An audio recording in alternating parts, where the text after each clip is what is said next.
You know that as a first responder, time is of the essence.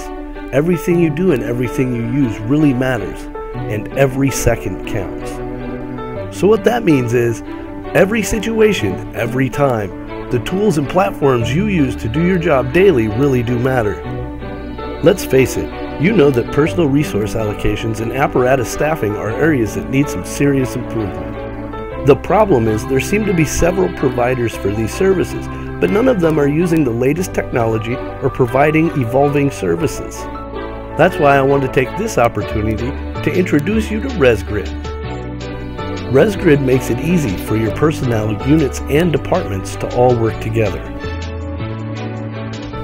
Let's check out some of the features. First, personnel. With mobile apps and online software, your personnel can fully interact with your department, from responding to calls, events, to getting messages, picking up work, or setting their staffing levels. Your personnel are in control and in touch all the time. Next, units.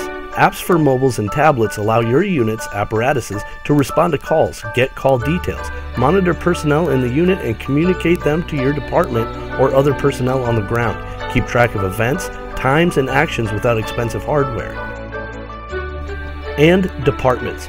Manage multiple stations, groups, shifts, and reports, all from one easy-to-use online solution. With geolocation, logging, tracking, and reporting functions, you can be on top of your operation at all times from one system. It's everything, all in one place. To get more information and find out more now, go to www.resgrid.com.